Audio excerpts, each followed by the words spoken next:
All is well. दोस्तों, कुछ dialogues सिर्फ फिल्मों का हिस्सा नहीं होते, बल्कि एक पूरी जनरेशन की पहचान बन जाते हैं।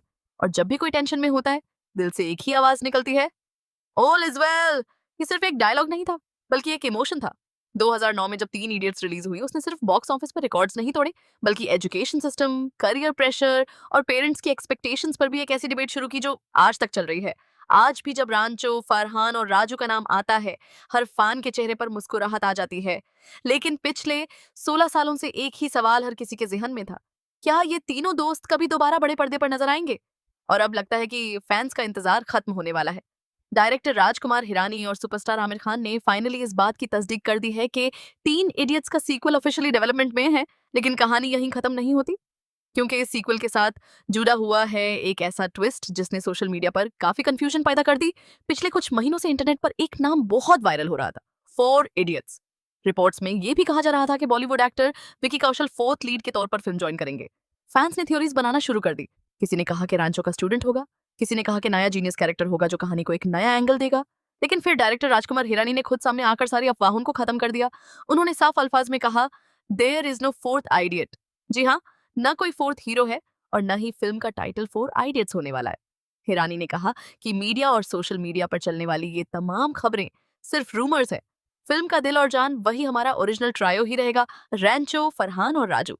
और सच कहें, शायद इसी बात ने फैंस को और भी ज्यादा एक्साइटेड कर दिया है, क्योंकि असली मैजिक इन्हीं तीन दोस्तों की केमिस्ट्री में था।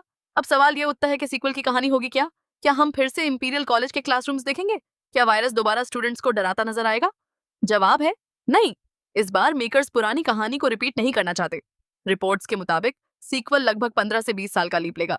मतलब हम रांचो, फरहान और राजू को उनकी प्रैक्टिकल लाइफ में देखेंगे। सोचिए, रांचो, जो हमेशा सिस्टम से अलग सोचता था, आज एक वर्ल्ड फेमस साइंटिस्ट, इनोवेटर बन चुका होगा। लेकिन क्या सक्सेस के बाद भी उसकी जिंदगी उतनी ही सिंपल है, चलती है, या फिर उसके सामने नए चैलेंजेस खड़े हैं? फरहान, जिसने अपने पैशन के लिए इंजीनियरिंग छोड़ी थी, आज एक सक्सेसफुल वाइल्ड लाइफ फोटोग्राफर है। लेकिन डिजिटल एज में, जहां एआई और सोशल मीडिया कंटेंट का दौर है, क्या उसका पैशन अब भी उतना ही स्ट्रांग है? और राजू, जिसने पूरी फिल्म में स्ट्रगल और फैमिली प्रेशर का सामना किया था, आज अपनी लाइफ में सेटल है। लेकिन रिस्पॉन्सिबिलिटीज बढ़ने के बाद क्या उसके अंदर का वो पुराना राजू अब भी जिंदा है? डायरेक्टर राजकुमार हिरानी का यह कहना है कि सीक्वल सिर्फ नॉस्टैल्जिया पर डिपेंड नहीं करेगा। इस बार कहानी mid life crisis, parenting, mental health, changing technology, artificial intelligence, social media pressure और आज के फास्ट पेस्ड डिजिटल वर्ल्ड जैसे इश्यूज को टच करेगी। सोचिए, जिस फिल्म ने उस वक्त एजुकेशन सिस्टम पर सवाल उठाए थे, अगर वही टीम आज के एआई और सोशल मीडिया के दौर में वापस आए, तो कितनी पावरफुल स्टोरी बन सकती है। कास्टिंग की बात करें तो सबसे बड़ी खुशखबरी ये है कि आमिर खान, आर माधवन और शर्मन जोशी के वापस आने की पूरी उम्मीद है। और अगर सब कुछ प्लान के मुताबिक हुआ, तो करीना कपूर खान भी पिया के आइकॉनिक कैरेक्टर में नजर आ सकती हैं। अब जरा रिलीज टाइमलाइन की बात करते हैं। ऑथेंटिक इंडस्ट्री रिपोर्ट्स के मुताबिक फिल्म की स्क्रिप्ट फाइनल स्टेजेस में है और राजकुमार हिरानी पर्सनली हर डिटेल पर काम कर रहे हैं। खाली इनके, हम सब जानते हैं कि हिरानी किसी भी प्रोजेक्ट में जल्दबाजी नहीं करते। उनके लिए क्वालिटी सबसे पहले आती है। इसी वजह से उम्मीद की जा रही है कि फिल्म की शूटिंग 2026 के सेकेंड हाफ में शुरू होगी। अगर सब कुछ स्मूथली चला, तो मूवी 2027 के एंड या फिर 2028 में सिनेमास तक पहुंच सकती है। अभी तक प्रोडक्शन हाउस की तरफ से कोई ऑफिशियल रिलीज डेट अनाउंस नहीं की गई है, इसलिए फैंस को थोड़ा और सब्र करना पड़ेगा। लेकिन एक बात तो तय है, जब भी ये फिल्म रिलीज होगी, उसका क्रेज देखने लायक होगा। लेकिन दोस्तों, हर सीक्वल की तरह इस फिल्म को लेकर भी लोगों की ओपिनियंस डिवाइड है।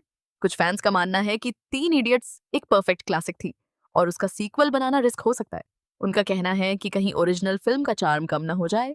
वहीं दूसरी तरफ लखोन फैंस ऐसे भी हैं जो रांचो की फिलॉसफी को दोबारा सुनना चाहते हैं। वो फिर से हंसी, दोस्ती, इमोशंस और लाइफ के नए लेसन्स बड़े पर्दे पर देखना चाहते हैं। और सच पूछिए, अगर राजकुमार हिरानी और उनकी ओरिजिनल टीम फिर से एक साथ आ रही है, तो एक्सपेक्टेशंस का हाई होना बिल्कुल नॉर्मल है। अब असली फैसला आपके हाथ में है। क्या आपको लगता है कि तीन इडियट्स का सीक्वल ओरिजिनल फिल्म का रिकॉर्ड तोड़ पाएगा, या फिर कुछ क्लासिक्स को वैसे ही छोड़ देना चाहिए? अपनी राय हमें कमेंट्स में जरूर बताएं। अगर आप भी रंचो, फरहान और राजू की वापसी का इंतजार कर रहे हैं, तो वीडियो को लाइक करें, चैनल को सब्सक्राइब करें और बेल आइकन जरूर दबा दें, ताकि बॉलीवुड की हर बड़ी अपडेट सबसे पहले आप तक पहुंचे। और याद रखिए, दिल को थोड़ा सा तसल्ली देने के लिए बस एक ही बात कहनी है, ऑल इज वेल।